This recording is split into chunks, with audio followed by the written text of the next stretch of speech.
Shalom, queridos! Estamos aqui mais uma vez para falar sobre Shavuot, sobre Pentecostes, essa festa para a qual a gente está se preparando nesse período de 10 dias que antecede a festa e que marcam justamente aquele momento em que Yeshua voltou para o céu e disse para os seus discípulos: não saiam de Jerusalém até que do alto vocês sejam revestidos de poder. Das cerca de 500 pessoas que ouviram Jesus falar isso, 120 foram e permaneceram juntas ali em Jerusalém, naquele lugar alto, naquele cenáculo, onde eu sou uma das pessoas que acredita que era a casa da mãe de João Marcos, onde a igreja se reunia desde a ceia que Jesus fez com os seus discípulos, não é? Quando ele estava ali para ser entregue por amor de todos nós e depois ir até a morte de cruz. Então, falar sobre esse momento é muito especial, porque a Bíblia relata como era o coração de todos aqueles que ouviram e obedeceram. Eu quero reafirmar isso. Nem todos que ouviram o que Jesus falou obedeceram, mas todos que obedeceram tinham um coração, tinham um posicionamento diante de Deus. E isso fez toda a diferença. Eu quero falar sobre unidade, não é? A Bíblia fala que nesse período que eles estiveram juntos, não é? Eles ficaram ali com o coração juntos, oravam constantemente uns com os outros. É muito interessante ver a descrição no livro de Atos, logo no começo, que vai citando os apóstolos como se eles estivessem ali fazendo uma parceria de oração, alguma coisa assim. Também a mãe de Jesus estava presente, os seus irmãos. Imagino que Tiago, que não creu em Jesus, não serviu Jesus durante o seu ministério, depois que Jesus ressuscitou, a Bíblia diz que Jesus se encontra com Tiago e ele é uma das pessoas que estava ali, não é, com todos os outros. Então, é um momento único da história da igreja, maravilhoso, é o início de tudo. Assim como Deus fez o homem do pó da terra e depois soprou sobre o homem, sobre o corpo que Deus tinha feito, o fôlego de vida, o nosso Deus então agora, não é, que já tinha dado origem à igreja, a Bíblia diz que quando Jesus, ele já morto, já tinha se entregue por amor de nós, ele foi transpassado no seu lado, a Bíblia diz que do lado de Jesus saiu água e sangue. Assim como uma mulher, quando vai dar à luz, do seu ventre sai água e sangue, do lado de Jesus saiu água e sangue. Assim como o Adão, ele dormiu, né? A Bíblia diz que ele dormiu, talvez um sono da morte, não sabemos, mas sabemos que Deus pega uma das costelas de Adão e do seu lado, assim como Jesus do seu lado, ele é furado ali, transpassado. Do lado de Adão, Deus pega a matéria-prima para fazer a mulher. E aí o nosso Deus usa uma expressão muito interessante, quando Deus fala que o homem e a mulher iam estar juntos, iam estar unidos. A Bíblia fala em hebraico, lebassar echad, uma só carne. É interessante que são duas pessoas distintas, duas pessoas com personalidades diferentes, com características físicas diferentes, com propósitos de vidas diferentes, mas que se unem numa só carne, num só propósito. Essa palavra usada para dizer que é uma só carne é a palavra echad, que é a mesma palavra usada em hebraico, talvez no texto mais conhecido do Antigo Testamento, que diz assim, em Deuteronômio 6, versículo 4, Shema Israel, Adonai Eloheinu, Adonai Echad. Ouvi, Israel, o Senhor nosso Deus é um. Então eu queria que a gente pudesse meditar, porque hoje me parece que todo mundo vai querer me dar pedrada aqui, porque eu acho que eu vou mexer com algumas coisas que grupos aí pensam em que eu vou confrontar aqui e ali algumas posições. Eu peço que você me ouça até o final e você, buscando a Deus, tire as suas próprias conclusões. A primeira delas é que a Bíblia diz, traduzindo para o português, essa expressão tão importante do Antigo Testamento, Shema Israel, que ouvi Israel, o Senhor, o Eterno, nosso Deus é um. A Bíblia não fala único, único seria uma outra palavra. A Bíblia diz que ele é um. E nós sabemos que o nosso Deus, que é um, ele é o Espírito de Deus, ele é o nosso Deus e Pai, e ele é Yeshua, o Filho. Não são três deuses, é um Deus só. Assim como ele nos fez a sua imagem conforme a sua semelhança, para compreendermos essa coisa eterna, não é? Essa coisa sobrenatural que é o nosso Deus, não é ser um, mas manifestar-se em três pessoas distintas. Para que a gente possa compreender isso, a gente tem que pensar em nós mesmos, olhar para nós mesmos, porque nós somos um espírito que possui uma alma e habita num corpo, não é? Somos uma só pessoa, mas uma só pessoa composta de três partes que são distintas. O pó volta para a terra, o nosso espírito para Deus que o deu, e a alma é aquele compêndio de informações e de memórias e de vontades, não é? A personalidade de cada um de nós está na alma. Cada um de nós, assim como temos um corpo distinto, temos uma personalidade distinta e somos pessoas únicas, não é? Deus deu um espírito para cada pessoa que Ele desejou que vivesse, que se manifestasse nessa terra, manifestando quem Ele é no mundo espiritual.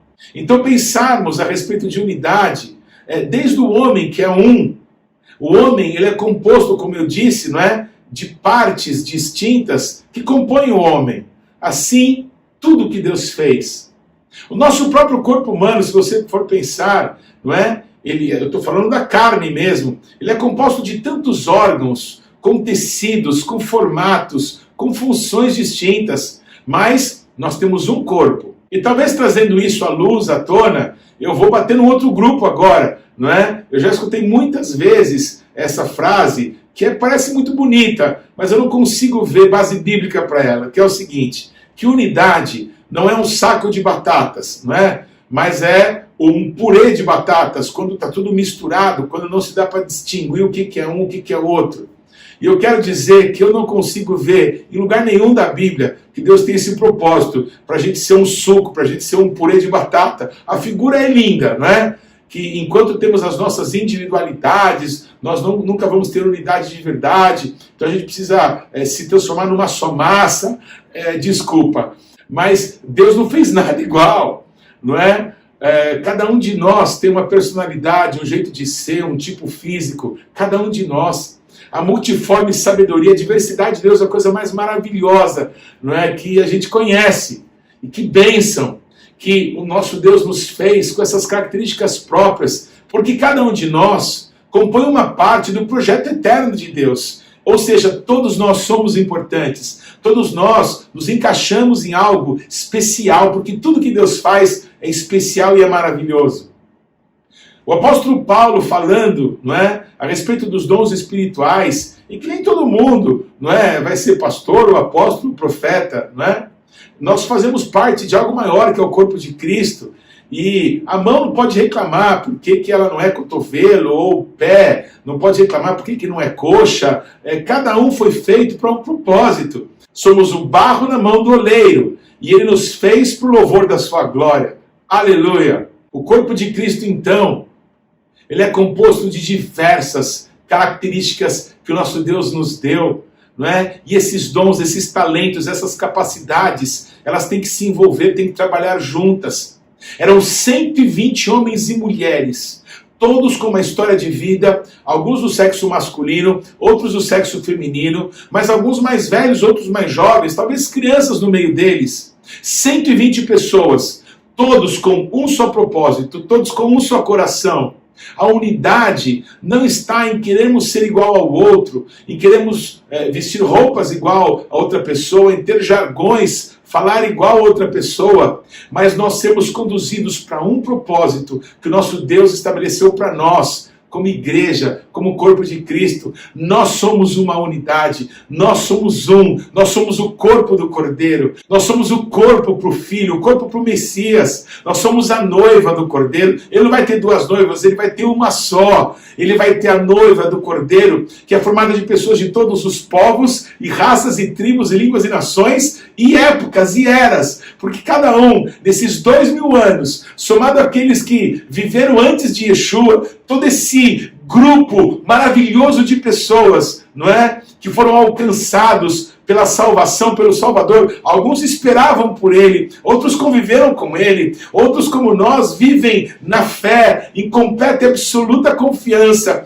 que Ele viveu sem pecados, que Ele morreu por nós na cruz do Calvário, que Ele ressuscitou dentre os mortos e que Ele vivo está. Aleluia!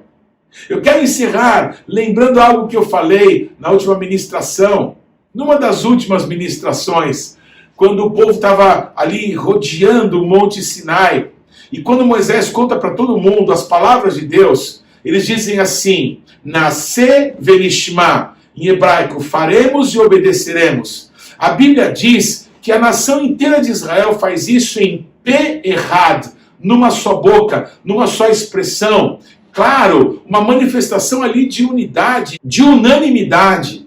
Porém a diferença, já falamos sobre isso, do que acontece no pé do Monte Sinai, do que acontece na manhã de Pentecostes, lá em Jerusalém, é que lá atrás eles não quiseram Deus. Lá atrás eles disseram, vamos fazer, ainda que fosse uma expressão que eu acredito que foi sobrenatural, como que todo mundo fala uma só coisa, numa só hora. Então se acredita numa manifestação de Deus, mas não estava lastreada na força de Deus, no braço de Deus, no poder de Deus, no Espírito Santo. Estava lastreada na decisão das pessoas. Não, nós vamos agora, vamos acertar. Agora a gente quer fazer certinho. Agora a gente vai fazer isso mesmo. O que Deus mandou, pode deixar que a gente vai fazer. Mas lá na manhã de Pentecostes, não é? Quando o Espírito cai sobre todos, você já sabe disso. Cada um falou num dos idiomas conhecidos no mundo. Mas todos falavam uma só coisa. Eram pessoas tão distintas como já citamos, mas tinham um só coração, só uma coisa os movia. Quando Pedro tomou a iniciativa de se tomar alguém que andou com Jesus desde o início, como eles, para que pudessem fazer parte daquele colégio apostólico, por causa do suicídio do Judas, por causa dessa ferida que foi causada ali entre eles, eles buscaram juntos direção de Deus. E Deus apontou para Matias, um dos que andavam com eles, talvez um dos 70, que Jesus enviou também para evangelizar. Mas o que importa é que agora Matias, não importando, não é, se sabemos muito ou pouco sobre ele ou nada sobre ele, o que importa é que ele fazia parte de um grupo.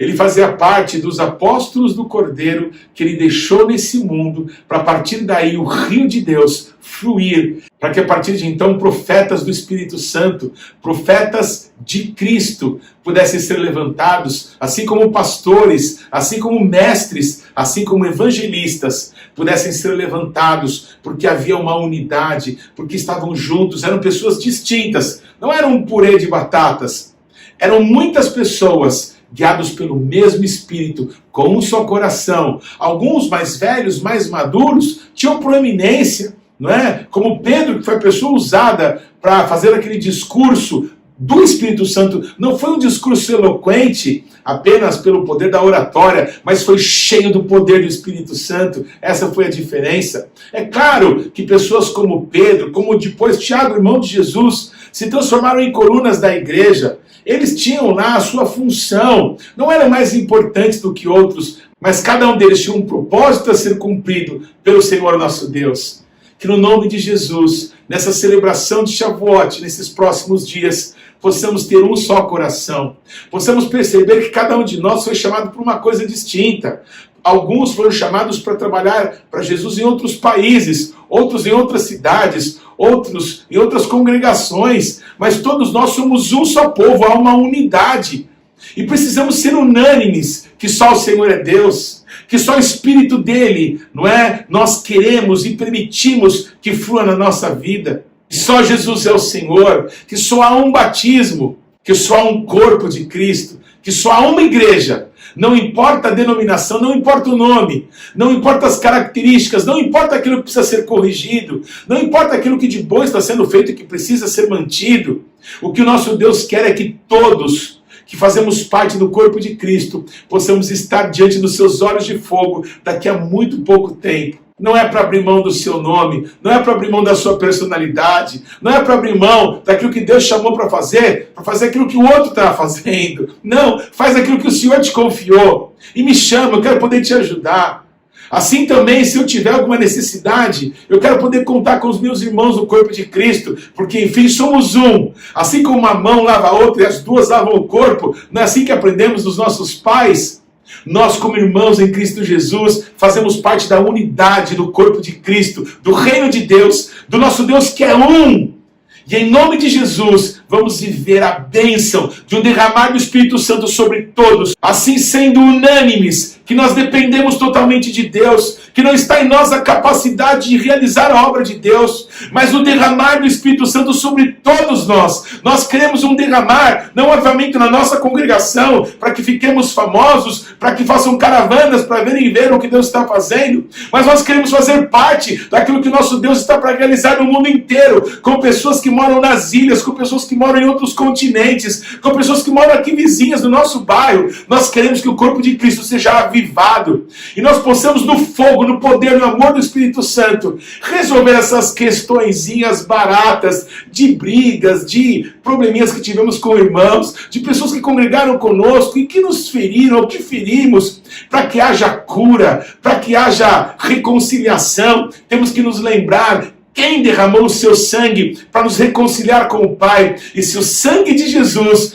nos reconciliou com o Pai, Ele certamente tem poder de nos reconciliar uns com os outros. Por mais que seja difícil, por mais que seja doloroso lembrar de certas coisas, é hora da gente deixar para lá, é hora da gente ser é hora da gente ter unanimidade no Espírito, buscarmos a Deus, é hora de mantermos cada um de nós as nossas características, para que Cristo seja exaltado em cada um de nós, e nessa geração, e nas que virão ainda, para que Ele seja o único a ser entronizado no meio dos louvores do seu povo. Amém? Vamos ser um só coração? Espírito Santo, nós precisamos do Senhor para isso. Pai, ouve a oração de Jesus e nos faz Pai, nos faz perceber que o Senhor tem feito isso. Nós que não temos visto, nós que não temos dado valor ao que o Senhor tem dado a nós. Muito obrigado pelo teu grande amor. Nós queremos que as escamas dos nossos olhos caiam, para que possamos ver a grandiosidade do que o Senhor tem feito com todos nós, o teu povo. Somos Amém? Que Deus te abençoe. Estou muito feliz que você está aqui com a gente, participando dessa série de ministrações até Shavuot, essa festa tão incrível do nosso Deus. Eu tenho uma oportunidade para você. Nós, como igreja local, celebramos as festas do Cordeiro, assim que eu gosto de chamá-las, desde o ano de 2000, quando nascemos como igreja. E a cada ano, como nosso Deus é infinito, Ele é eterno, Ele tem nos acrescentado com revelação do coração dEle para nós, a cada festa, a cada ano. E nós temos já ministrado em seminários em muitos lugares da nossa nação, mas agora em julho desse ano, nós vamos ter um seminário sobre as festas do Cordeiro, as Hagim, como se fala em hebraico. Eu quero muito que você participe disso. Então, para isso, você deve se inscrever nesse link que está aqui abaixo, para que você possa garantir a sua vaga, garantir a tua participação. Vai ser imperdível, você vai ter oportunidade, além de ouvir detalhes sobre as festas, ter oportunidade de fazer perguntas, de tirar suas dúvidas. Talvez você já celebre e talvez está na hora de você expandir ainda mais aquilo que Deus já tem te dado. Então, vai ser uma honra poder estar com você. Não deixe de se inscrever e vamos juntos, porque o Senhor tem grandes coisas para fazer conosco. Shalom.